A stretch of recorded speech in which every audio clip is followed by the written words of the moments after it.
En días pasados se estrenó Un Poeta, película colombiana del director Simón Mesa Soto, en coproducción con Alemania y Suecia, que adicionalmente viene acompañada de varios premios en festivales internacionales y se perfila como la gran apuesta de la taquilla nacional de 2025 por parte de los exhibidores en salas de cine de 20 ciudades colombianas, al menos del 28 de agosto al 3 de septiembre. ¿Es acaso la película colombiana de, entre comillas, cinearte con el potencial comercial con el que siempre soñaron los exhibidores, tales como el mismo Cine Colombia, Cinemark, Royal Films, Procinal, Cinépolis, Cinemanía y Cinema Paraíso? ¿Cómo está hecha esta película y por qué es tan exageradamente grande la apuesta de los exhibidores alrededor de su posible impacto comercial y cultural? ¿Es una cuestión de forma o más bien del discurso o de los premios internacionales que ganó, o todos juntos? ¿Es una película ingeniosa de sátira lúcida sobre las más altas y las más bajas pasiones de la sociedad colombiana, o por el contrario, es una película reaccionaria y mojigata al servicio secreto del establecimiento? ¿Cuáles son sus dos caras? En el primer segmento de este video hablaremos de la cara lúcida de un poeta. En el segundo segmento veremos el lado oscuro de un poeta. A manera de aclaración, ni este canal ni mi persona sienten ninguna admiración ni afinidad por ninguna empresa o conglomerado de negocios o institución de cine, ni privada, ni pública, ni mixta. Solamente se hablará de la película. Soy Javier Quintero, esto es Cines de Arte y de Autores. Comencemos.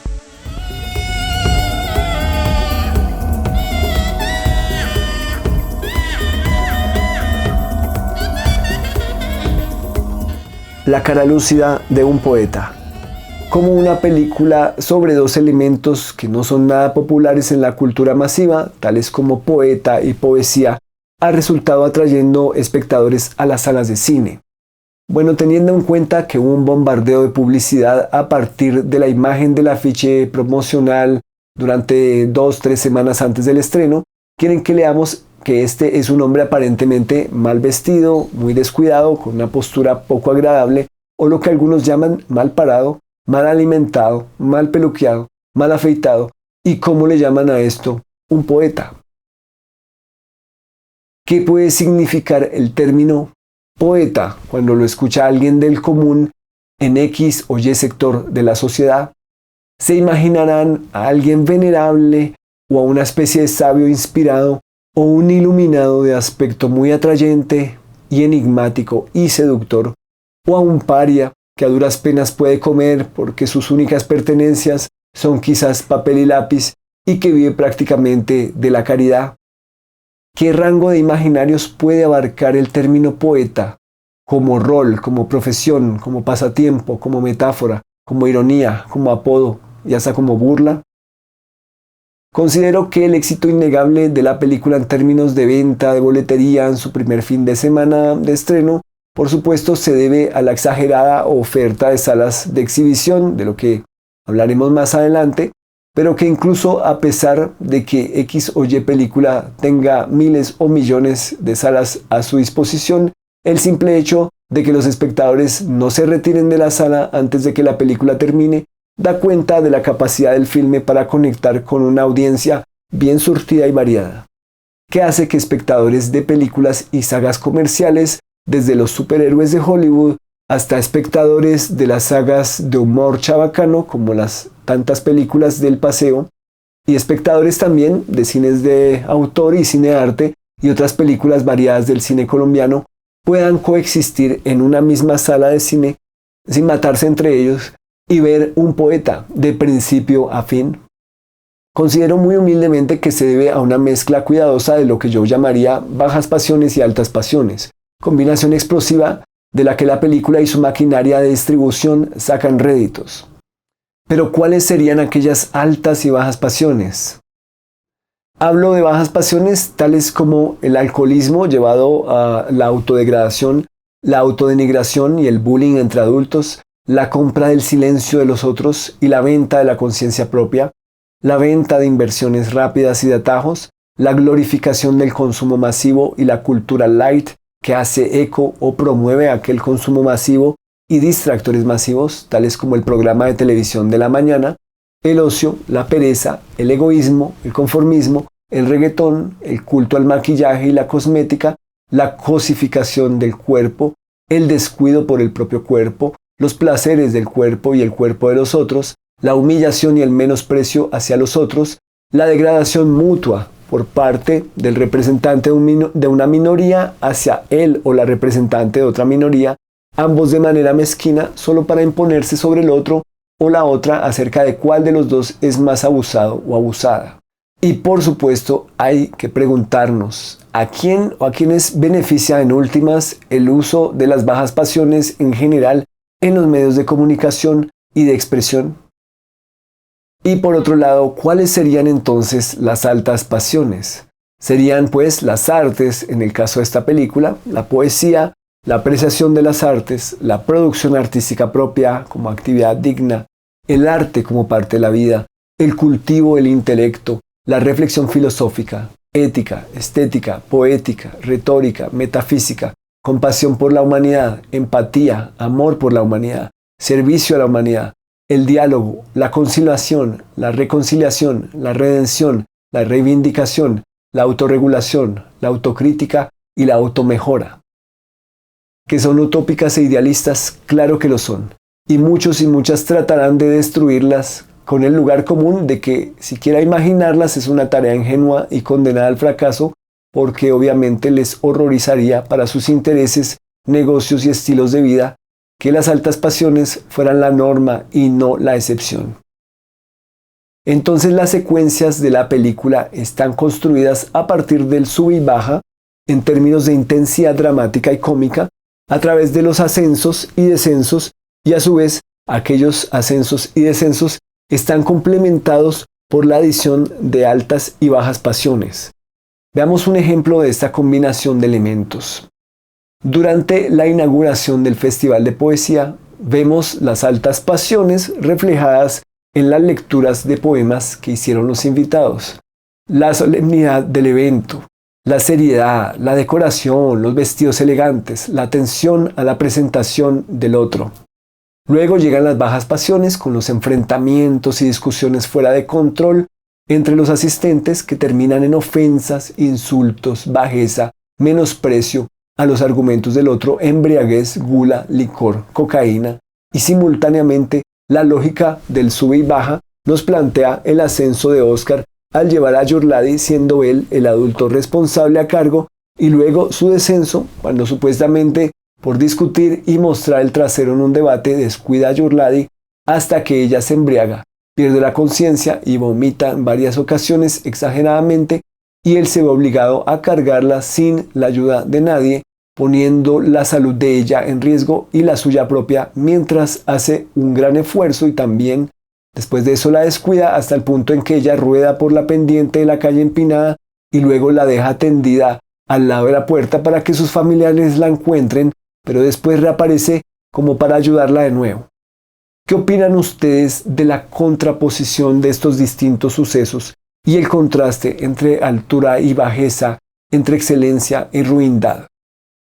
En esto no debería existir una verdad absoluta, pero sí nos cuestiona acerca de la férrea defensa de un distribuidor por una película que combina semejantes elementos. Se sienten los cineastas colombianos y colombianas cuestionados por un poeta y por esta combinación de elementos en relación con el cine que debe seguir haciéndose en Colombia. ¿Harían ustedes una película que también combine altas y bajas pasiones 50-50? O quizás 20-80, o quizás solamente de altas pasiones, o quizás solamente de bajas pasiones. ¿Qué va más con ustedes como público o como realizadores? ¿Una mezcla de vileza con nobleza? ¿O de vileza con traición? ¿O vileza con vileza? ¿O vileza con sagacidad? ¿O ignorancia con sagacidad? ¿O excelencia con erudición? ¿O excelencia con introspección? ¿Harían ustedes una película en la que las bajas pasiones complementen a las altas pasiones? ¿O más bien una película en la que las bajas pasiones ataquen a las altas pasiones? ¿En qué otras películas y directores y directoras del cine colombiano las bajas pasiones están milimétricamente programadas y colocadas a lo largo del metraje en función de atacar a las altas pasiones? ¿Cuál sería el nombre para esa operación o estrategia en términos culturales y políticos? Y hablando de política e ideologías, ¿tiene aquella estrategia de colocar a las bajas pasiones a atacar o engullir a las altas pasiones, adicionalmente alguna o algunas agendas políticas al interior de cada una de esas películas? ¿Cómo denominarían ustedes aquel tipo de obras y también a quienes las escriben, las producen, las dirigen y las distribuyen? El lado oscuro de un poeta. A propósito de la presencia de bajas pasiones, más atacando a las altas pasiones que contrastando con ellas, ¿quién entra a la sala de cine pensando que aquello de ser poetas o querer ser poetas o querer vivir de la poesía o escribir o leer poesía son cosas de estúpidos o borrachos, va a quedar encantado o encantada con el primer capítulo de la película, pues aparentemente le va a dar la razón en todo? Y aunque el filme trate de otorgar al poeta una mirada de compasión y de alguna forma aceptación de las contradicciones de su personalidad individual hacia el final de la película, considero que va a ser ya demasiado tarde para que el espectador que entra con prejuicios en contra de los poetas o la poesía cuestione sus juicios originales contra aquellos. Cuando mucho, Oscar les puede generar simpatía a raíz de la lástima, pero de ahí a que hagan una defensa de la poesía o de los poetas o de las instituciones relacionadas con la promoción de la poesía o con los festivales de poesía, probablemente no será el caso. Esto puede ser uno de los peligrosos riesgos al jugar el juego de sube-baja en complemento con las altas y bajas pasiones. Incluso en un escenario extremo, si a uno de estos asistentes al final de la película le plantearan a través de una encuesta si es necesario que un gobierno siga invirtiendo algún porcentaje del presupuesto nacional en poesía y cultura, lo más probable es que se oponga rotundamente. La película estaría dando un argumento sólido para la desfinanciación de los programas de cultura y artes. Entonces este filme, al dejar al sector cultural y a sus entusiastas en una innegable mala luz, a su vez puede servir como sumacero o incluso como sirviente útil a aquellos sectores que en cada barrio, provincia, ciudad o país siempre han impulsado la desaparición y la desfinanciación de las artes y la educación en artes.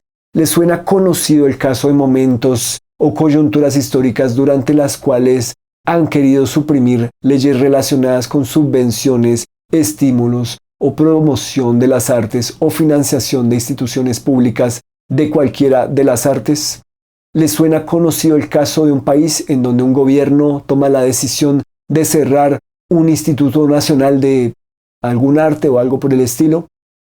Pues este tipo de película sería la excusa perfecta del espectador o el votante desprevenido para justificar la no inversión o incluso el barrido de tajo de cualquier política que estimule a la cultura o a los artistas o a la necesidad de su presencia en las sociedades contemporáneas.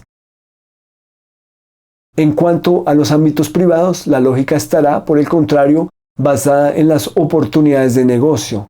Me explico. Si comprueban que una sola película colombiana en un fin de semana recauda lo que otras 43 películas nacionales no lograron en varias semanas, entonces seguirán repitiendo la receta. Incluso si la película en cuestión directa o indirectamente constituye para el espectador desprevenido la justificación de la desfinanciación de artes que son, entre comillas, de borrachos y de festivales de minorías que se victimizan y odian entre sí. Claro, porque aquella película no incomoda de ninguna manera los ámbitos privados, sino que les muestra una posible fórmula para hacer mucho dinero. Entonces el caso probará que la película tuvo razón al dejar en una mala luz no solo a personajes, sino a ideas y a símbolos y a caminos enteros, y que dicho modelo de representación efectivamente da resultados económicos y debe seguir implementándose posiblemente a perpetuidad o al menos por algunas décadas. ¿Y qué vas a hacer tú, cineasta comercial, que solamente quieres sacar el dinero de los espectadores de sus bolsillos? ¿Y qué vas a hacer tú, cineasta de contracultura, que solamente quieres plantear ideas que cuestionen la forma en que los posibles espectadores ven o han sido enseñados a ver?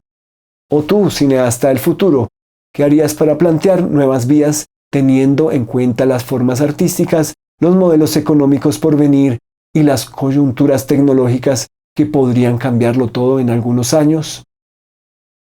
Gracias por acompañarme hasta el final de este episodio. Por favor, compártanlo con personas que estén interesadas en los temas mencionados y denle un me gusta si creen que les aportó algo. De esta manera también la plataforma lo recomendará a otras audiencias. Les recomiendo ver más videos y listas de reproducción del canal. Nos veremos en el siguiente episodio. ¡Feliz semana!